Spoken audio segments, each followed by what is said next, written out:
Muscatine, Iowa, is a river town that wears its history right on the surface. Old brick, steep hills, and quiet corners where stories seem to settle like dust. Tonight, this story climbs that hill, to a place many locals still call simply the Homes. For decades, the Lutheran Homes in Muscatine were a kind of final stop, a retirement and nursing facility where people lived out their last years, surrounded by hymnals, visiting family, and the smell of institutional coffee. When the operation moved into newer buildings, the old complex was left with more empty rooms than living residents. And that is when the reports really began. From the outside, the former Lutheran homes look ordinary. Long, low wings of brick, a small chapel with a simple cross. Windows that catch the late afternoon light and make the place look almost warm. But people who've gone inside after dark talk about a different building altogether. Hallways that seem too long. A silence that feels heavy. Motion lights that click on just far enough ahead to pull you forward, and then leave everything behind you in darkness.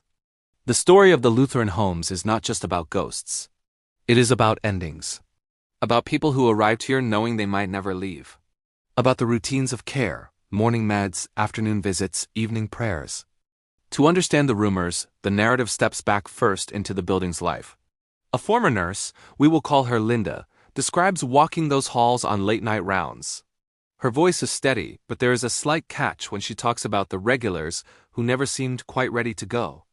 It was quiet most nights, the kind of quiet you only get in hospitals. Machines, soft talking, that's it. But the chapel, that always felt different.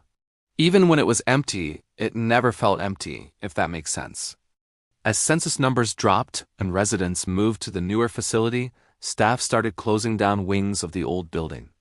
Rooms were stripped, beds removed, nameplates taken off the doors. The west wing went dark, except for emergency lighting. Linda remembers the first time something felt truly wrong. She was walking past the closed-off section when she heard it. The slow, measured squeak of a wheelchair rolling along tile, not fast, just pacing. Back and forth. She stopped, listened. The sound went on for a few seconds longer, then stopped abruptly, like someone had gripped the wheels tight. When she turned to look, the emergency light above the west wing flickered twice, then stayed solid. That hallway was supposed to be empty. Former staff talk about residual energy and echoes. Others couch it in faith, souls waiting, spirits unsettled, the thin veil between worlds getting just a little thinner in places like a long-term care home. The Lutheran homes were saturated with last breaths, final prayers, and moments that never really resolved. One of the most repeated accounts comes from a maintenance worker who took over evening checks after the move. "I was doing my rounds, maybe close to midnight," he says. Most of the lights were off, just the exit signs and some emergency strips. "I was on my way out when I heard the elevator ding." He knew he was alone in the building. He had just locked the main entrance, yet the elevator doors slid open on their own. Inside, the fluorescent light buzzed, dim and unsteady. "I thought it was a short," he continues, "until I heard the humming. At first, it was just a vibration in the air. Then it took shape, a woman's voice, humming a hymn he recognized from his own childhood church services. The tune to Abide With Me carried softly, as if someone were standing in the elevator, facing the back wall. He stepped closer.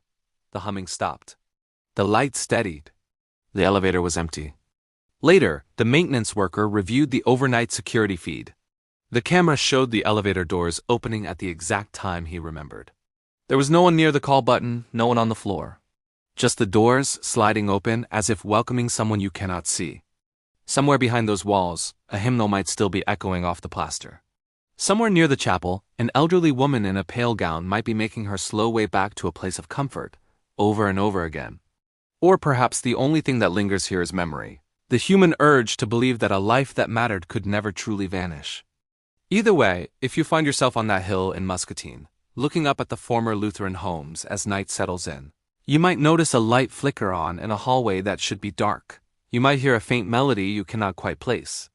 And you might feel, just for a moment, that someone is still walking those halls, long after the last resident left. This is the weird and unexplained.